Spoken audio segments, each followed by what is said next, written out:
Give up the story.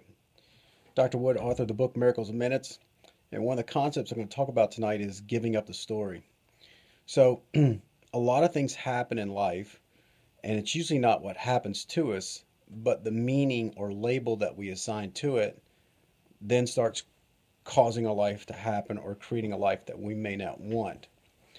So, give you an example. I went to a workshop one time where they talked about this concept. There's something happened, then we make up a story about it. And due to something in our brains called a confirmation bias, that we have to be right about our story and we'll gain evidence. So this guy was at this workshop. He's 30 something years old. He was 5 years old, and one day his dad came home. He's like, Dad, can we play ball and throw the baseball around the front yard? And Dad said, you know what? I'm tired, son. I had a long day. I'm just going to go inside and just watch TV. So his dad went inside and watched TV. So the boy said to himself, what this means is this: my dad doesn't love me. So you can see what that meaning of what event to the event can cause. So this guy goes through his rest of his life. His dad could, feed him. He could clothe him. He could go to every event that he had.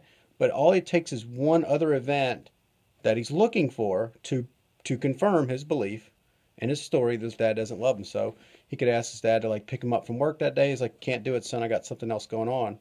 So he says to himself, see, right there proves it. He doesn't love me. 2 to 5 pieces of evidence to confirm that his dad doesn't love him.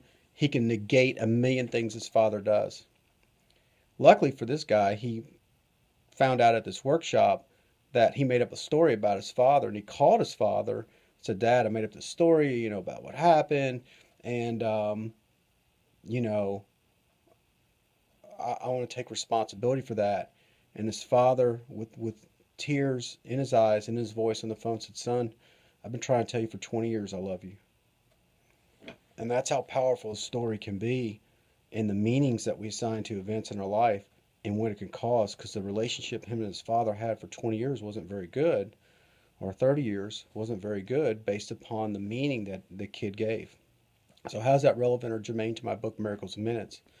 Well, a lot of times we go see a doctor and they give us a label or a diagnosis.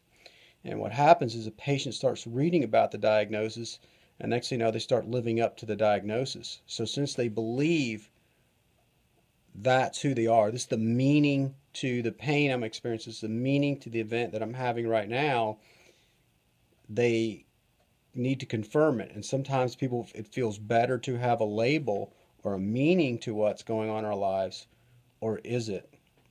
So one of the things that's toughest to deal with in the book Miracles in Minutes, I have a lot of things that get people out of pain quickly, in a matter of a couple minutes from a couple of simple stretches and exercises. But sometimes some patients can't grasp the concept because it messes up their inner world. Like, this is, no, I'm supposed to have this condition. I don't understand. I went to this doctor. And sometimes it takes people to reach the end of their rope to give up the story, to be open to a new reality, a new life. Now, that's a negative side of it, and you can also use it for the positive side. You can interpret all information as something positive for yourself and create the life and the story that you want. Or sometimes you can give no meaning to it and weight it one way or the other. It's just an event. So there's a lot of people who talk about that. So I cover this concept tonight of giving up the story, because there'll be some patients who won't get better no matter your best efforts, because they are certain to themselves that they have a problem and it has to be them. They're willing to accept a label, and I'm not saying they're wrong. I'm just saying the way the brain works is they're going to look for all the evidence to prove they're right. So to get into an argument with that person is not going to work, because if you try to attack them direct on with evidence, they won't listen to you. It's a useless effort. You have to do it in a different way. I haven't mastered that quite yet, but I'm just letting you know what you might experience in your life. This conversation is also about, if you're stuck in a problem, you have to ask yourself, the meaning or the label you have, is that what you want to own the rest of your life? Be careful about accepting labels on yourself, because you could be that the rest of your life.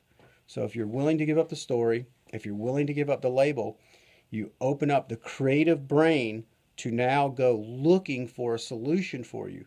If you accept the label, you get a resignation bias. There's no reason for me to even try because I have this condition, and you'll turn off the creative mind, and the analytical brain will just analyze the problem to death and keep the person stuck in a loop, and they'll just create more and more and more of the same.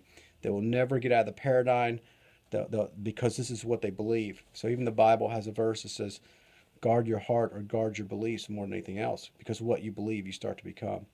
So there's opportunity here in this conversation.